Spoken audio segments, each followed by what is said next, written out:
Hi guys, it's about I think 10 after 3 on Monday, July 11th. I just thought I would pop on and do a little live chat with you all. I know there wasn't a lot of notice for this one. I will try to get better in the future about announcing the chats further ahead of time. That way more people can try to log on and have some advance notice.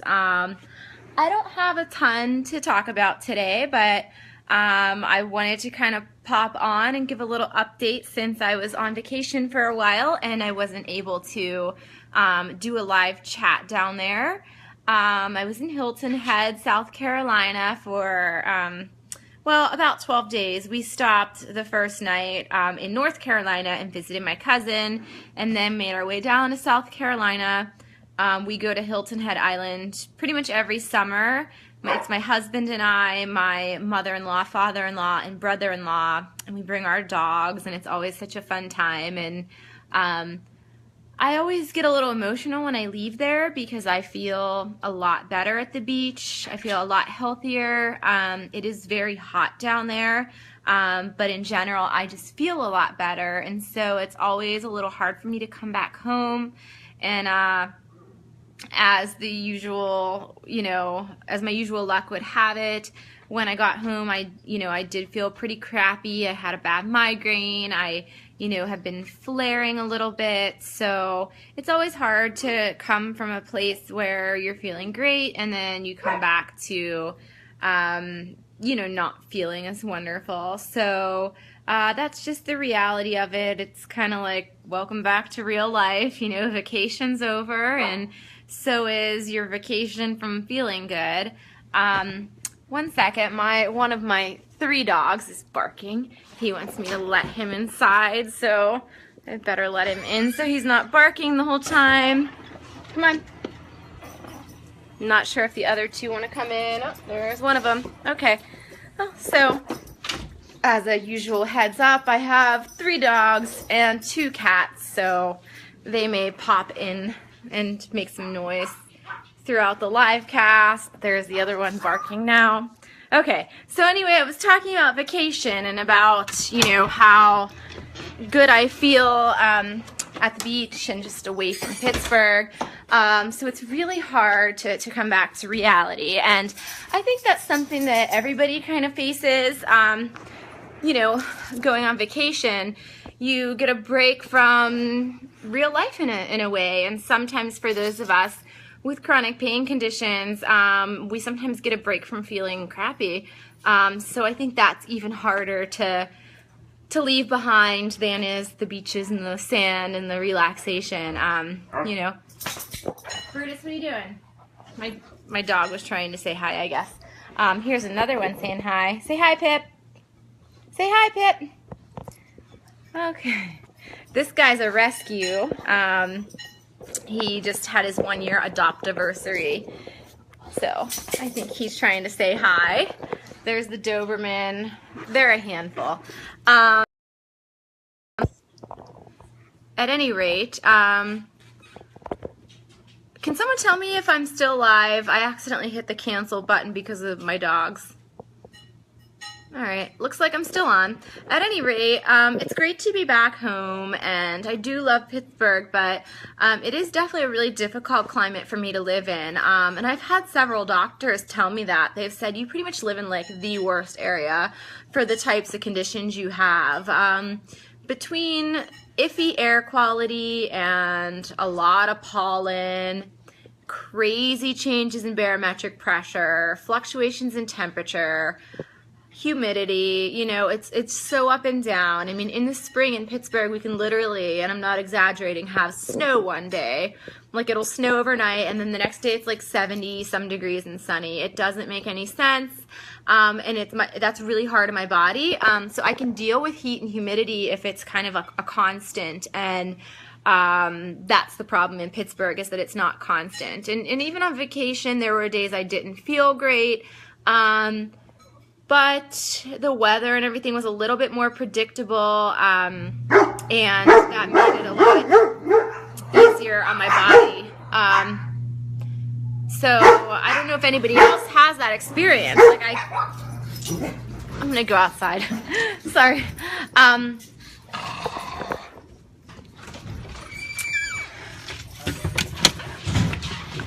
Sorry. So I can't be alone in that experience. So, so do any of you have that issue where, you know, where your body feels better when you're on vacation and then you kind of come home and everything's worse? Or is this kind of something that's unique to me? I'm just curious to hear, you know, other people's experiences with this, because I think that so many of us have so many different triggers for our flares and our inflammation, and so many different experiences in regards to the weather. I'm just curious if there's anything that's kind of an underlying theme, or if it's all kind of just person to person. So I'd love to hear in the comments whether any of you are affected by weather and climate, and if you've moved. I'd love to hear about anyone who has actually moved because of their health issues, and whether that move was because of trying to find better doctors, or if it was because of the weather, or both. I'd love to know how your climate and your environment and where you live has affected your health, or if your health has been a factor in choosing where you live. I think that's a really interesting topic. So I would love to hear your feedback on that. I had to come outside because my husband just came home and my dogs were freaking out. So hopefully you can hear me okay. We have a little waterfall situation in the background, so I hope that it's not, you know, too noisy. So yeah, I would love to hear your experiences with where you live and how that affects your symptoms, and whether or not traveling has any effect on your symptoms. That would be something cool to hear as well. The other thing, there was a couple other things I wanted to talk about, and one of those things was, you know, I've had an issue with people being negative or making insensitive comments, and it never makes me look at that person differently. You know, if I love someone, I love someone, and any ignorant or insensitive comments that happen are fine, but they're not going to ever make me see them differently. But it does cause some conflict sometimes internally, and I was just wondering how you guys handle that. I wrote a couple recent blog posts that sort of address this topic of just people being really negative, or, you know, sending out toxic energy, and how we internalize that. And I wondered also how you separate what people say versus the person themselves, if that makes sense. There's been a lot of people in my family and friends of mine who have said things either relating to my health or relating to politics or whatever that I simply don't agree with, or that are hurtful or insensitive or ignorant. And as someone who is very much an empathetic person, it's hard for me sometimes to separate the comments from the person, and I don't want to lose respect for people or have tarnished relationships with people or anything like that. And sometimes, as somebody who lives with somewhat serious health issues, it's hard to like listen to people's petty complaints or ignorant or judgmental comments and not be affected by it. So I was wondering if any of you have ever had to deal with that, and how you handle that, because, you know, people that don't have to deal with health problems don't necessarily understand what it's like to be sometimes bombarded with just ignorance and insensitivity. And you know, I know that usually it's not intentional. I mean, most people are decent and they're not trying to offend or upset you, but they just can't empathize or sympathize because they're not in your shoes. And I think that without doing too much preaching or posturing, I do think that in this world that we live in today, that we all could stand to maybe put ourselves in one another's shoes, think before we speak, think before we act, love more, judge less, really try to see the world from another perspective.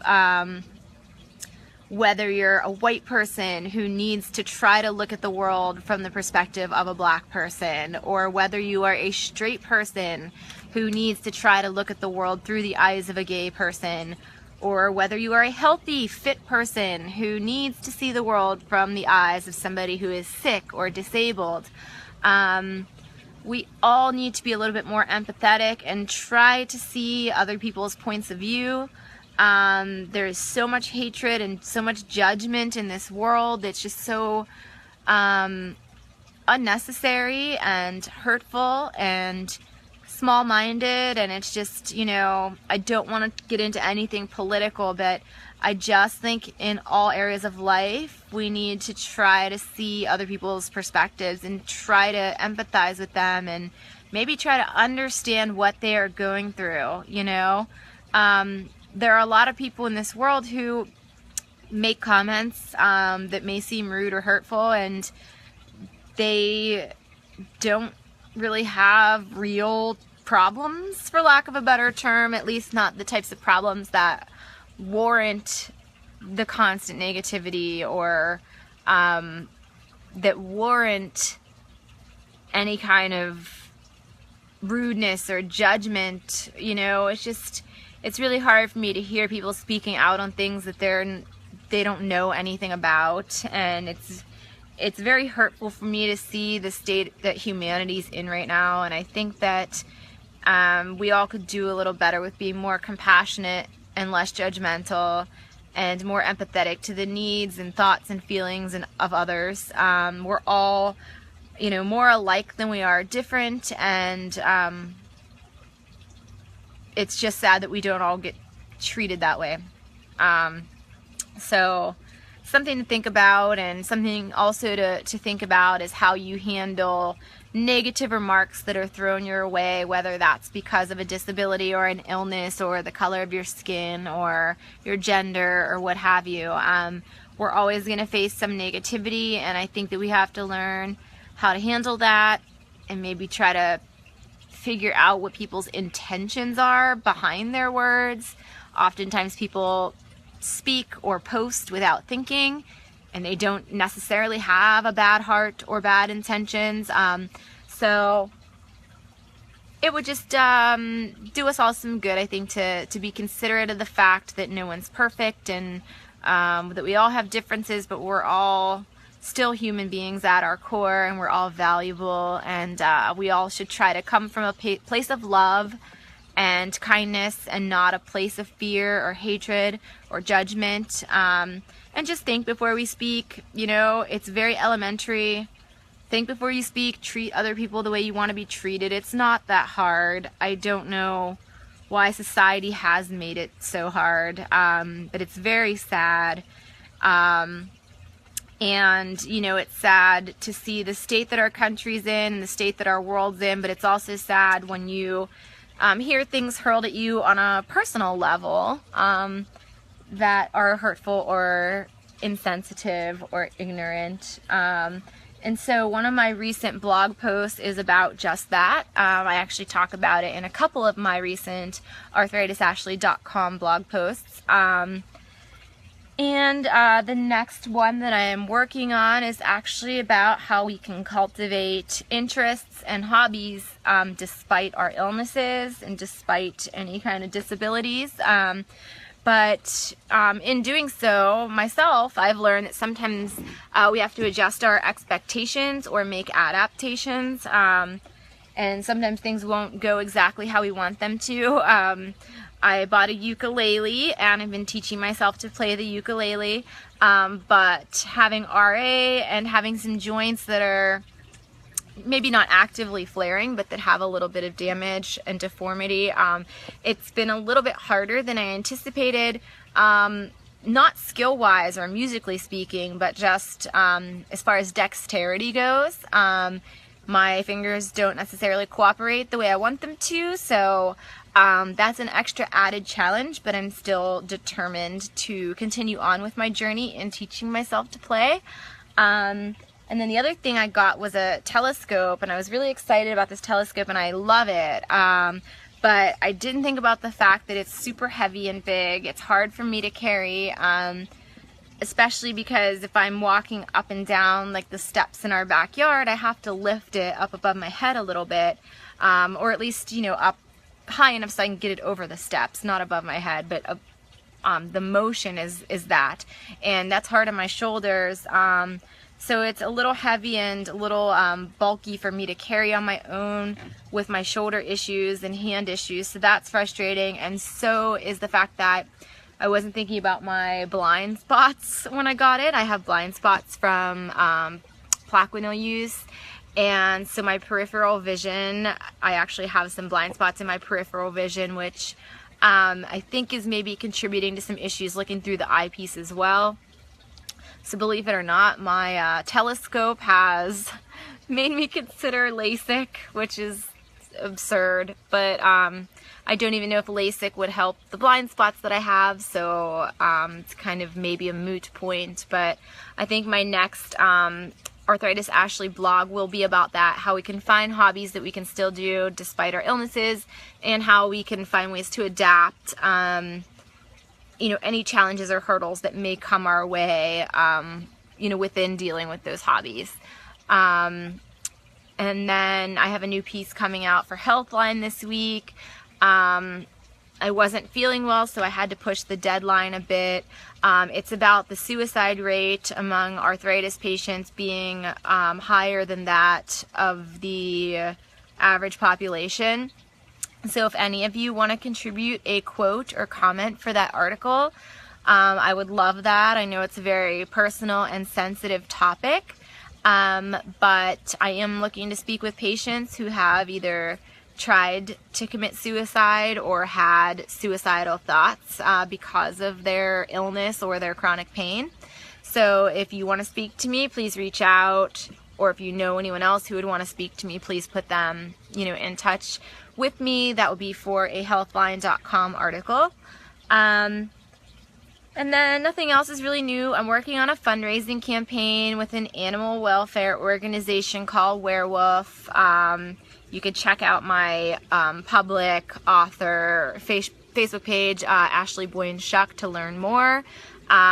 We have a cat running for president. Her name is Dolly. She's running on a spay and neuter platform. It's really a cool initiative. If you want to check it out on my Facebook page or at werewolf.org, which is WEARFWOOF.org. You can get more information there, and it will have links to donate as well as Dolly's campaign video. And also tomorrow is Amazon Prime Day.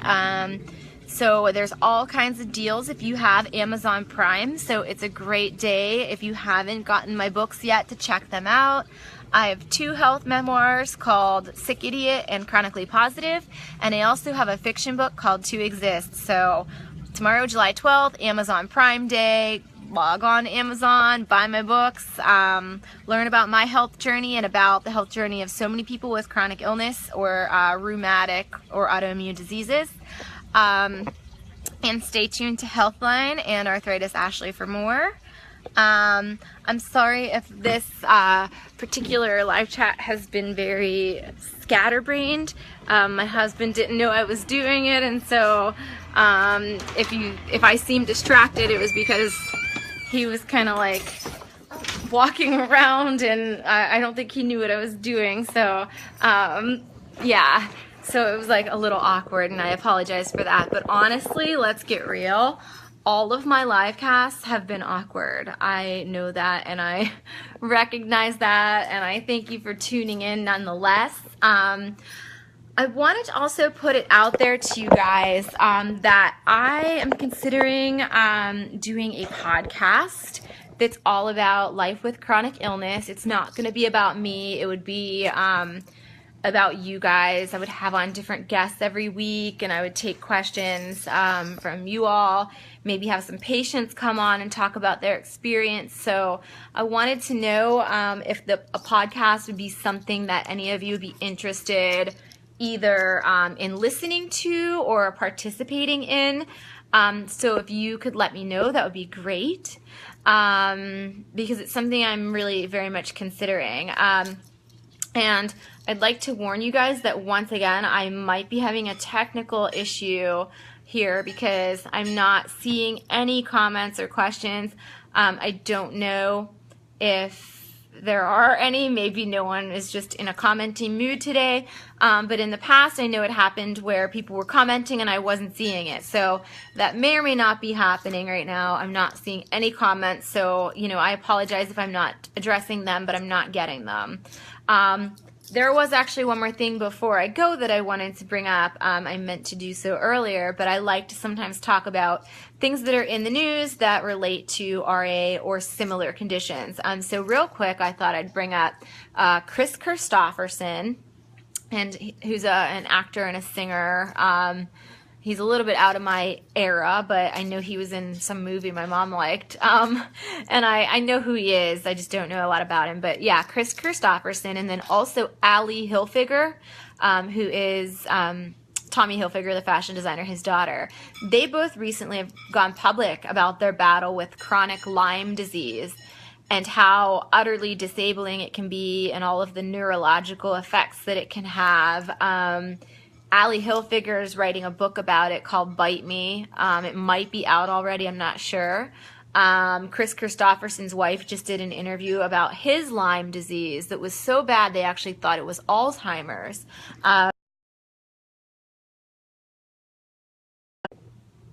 That it turned out that it wasn't Alzheimer's, it was Lyme.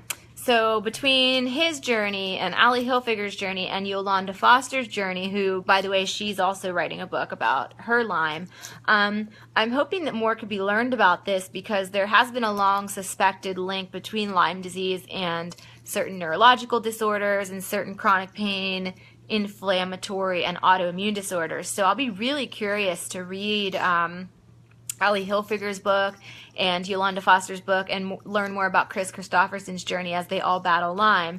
I actually saw a translational rheumatologist who specialized in research having to do with Lyme disease and Bartonella, and he's an MD, but he takes like a more integrative and functional medicine approach, and he found through his extensive research that there was in fact a link between Lyme, Bartonella, and RA and diseases like RA. So I'm interested in that topic, and I'm glad to see that it's out, in the public. It's hard because no one understands these illnesses or, necessarily believes that they even exist. I mean, Tommy Hilfiger actually didn't understand what his daughter Ali was going through, and from what I am reading, he actually institutionalized her in a psych ward, and it turned out that she just had Lyme disease, but it was affecting her on such a neurological level that, for lack of a better term, they basically just thought she was going crazy, and I hate to use that word, but I mean that's how it was presented in the press. I don't know what her actual symptoms were or why she was committed or institutionalized, but it turned out it was Lyme disease. And that actually mimics what Yolanda Foster was saying on The Real Housewives of Beverly Hills, that brain fog doesn't even begin to describe it. It was destroying her memory. And the same thing was happening with Chris Christopherson, where they thought he had Alzheimer's disease. So it's a really interesting condition, and it can take on like a lot of different forms, and sometimes people that have Lyme are more affected by fatigue or by skin issues or by joint and muscle pain. But then there is a portion of people with chronic Lyme disease who are very severely neurologically impacted by it. So I'm going to keep an eye on all their stories because I want to learn more. And also I wanted to mention that I have been continuing to watch The Shaws of Sunset and following Gigi Golnesa, her journey with rheumatoid arthritis, which I think it's either on Sunday nights or Monday nights. I forget because I DVR everything, so I watch a lot of things either on my DVR or on demand. But this week's episode, which was either last night or tonight, I think, Gigi will be showing the whole process of getting infusions done and everything in relation to her rheumatoid arthritis. So hopefully that will do some good in bringing about some awareness about RA and about how serious it can potentially be. So I personally will be tuning into that. It's on Bravo if you want to watch it live or watch on demand. It'll be interesting to see how her friends react who thought she was faking. And that kind of goes back to what I was talking about earlier. There's just so much ignorance and insensitivity, and people don't want to empathize with others. And her friends on this show are like a prime example of that. I mean, it is a Bravo show, so, how real the reality is, remains to be seen. I'm quite aware of that. But she is a real person. She's definitely battling RA. And for her friends who have judged her so harshly is, that's the type of stuff that's just harmful and hurtful. And we all, in every sense, and whether it's relating to illness or anything else, we all need to be less judgmental of one another and more empathetic and more loving and more accepting. And all you have to do is turn on the news lately to see evidence of that. And again, I won't get too into anything political, but the state of the world is very disturbing. The state of this nation is often disgusting. And, I feel for anyone who is struggling or who is persecuted in any way for any reason. And, I might not always be able to relate on certain levels, but, it's not easy to have anything about yourself that sets you apart from other people. And, living with a disability is one of those things, and certainly it's not the most pressing issue that our country faces right now. But there is something to be said for just being kind to one another and being loving to one another, because there are so many people facing so many problems that others don't know anything about and can't empathize with. And I just hope that with everything going on in the world that we can learn to be more tolerant and accepting of one another. And, my heart goes out to anyone who is struggling right now. I stand in solidarity with a lot of people who have recently undergone a lot of tragedies in their lives. And this isn't the platform to talk about it, but, it's hard to see.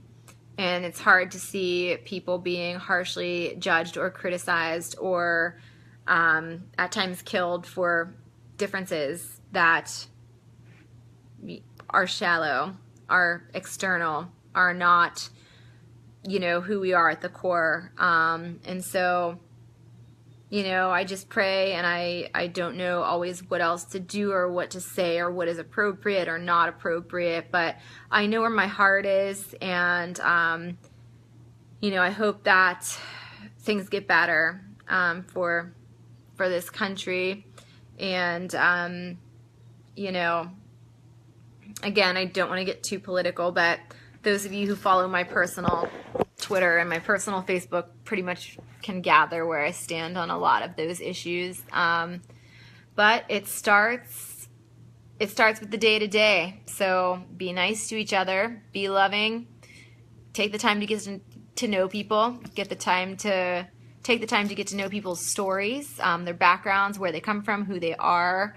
And like I said earlier, think before you speak, think before you act, love first, love more, hate less, judge less.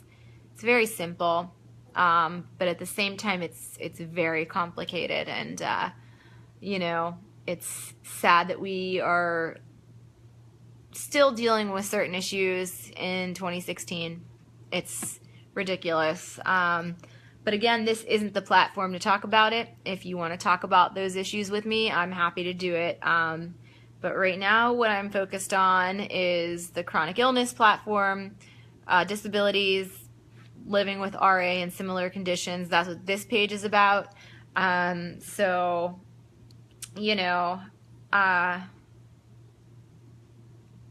doesn't mean I don't care about other things. I just try to keep my personal thoughts separate from this particular page. So I'm not blowing off any issues, but this platform is something different. And so kind of how all of that started was me just dealing with insensitive comments and negativity, and that's on a very small scale, but it sucks. And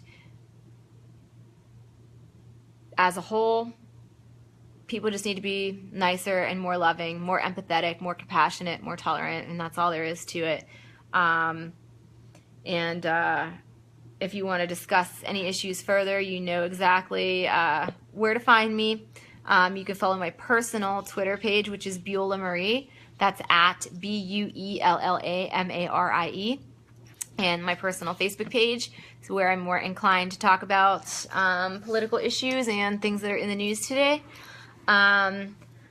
But if you have anything else to contribute to this conversation that's in relation to rheumatoid arthritis or the chronic illness community, then I would love to discuss that on this forum. We started off the talk by discussing weather and climate and whether or not where we live has any effect on our conditions, and if it's ever been a factor in you choosing where to live or things of that nature. I talked about Lyme disease because that's been in the news a lot lately. Talked about Shaws of Sunset again because the RA is still a storyline. And also I'm looking for people to participate in my upcoming rheumatoid arthritis article for Healthline about suicide rates in arthritis patients. Again, I apologize that this particular chat has been very scattered, had a lot of distractions, and I realized I started to go off on certain tangents that weren't appropriate for this forum, and for that I apologize. But at any rate, yeah, tomorrow's Amazon Prime Day, so if you want to buy my books, it's a great day to log on there and purchase. If you want to keep up on anything else that's going on, follow me on my Arthritis Ashley and Ashley Boy and Shuck social media. I have Twitter, Facebook, Instagram, and my websites are abshuck.com and arthritisashley.com. And also don't forget about Healthline. And if any of you want to participate in the RA and suicide story, please contact me privately. I can have you be an anonymous source. Your information would be handled at discretion, confidential, and private. And you could be an anonymous source if you want to share your story. Anybody who has thought about attempting suicide or who has attempted suicide that lives with arthritis and you want to share, please reach out to me. Other than that, comments and questions are welcome, and I will try to have a better organized chat next week with less distractions and a more streamlined format to the chat. I hope you all are feeling well and that you have a great rest of your day and a great rest of your week. And I will talk to you next time. I look very forward to reading your comments and hearing from all of you. And apparently my dog wants to say something too. So there's Brutus, and he wants you all to have a nice day too. So thank you for joining, and I will talk to you soon. Be well. Bye-bye.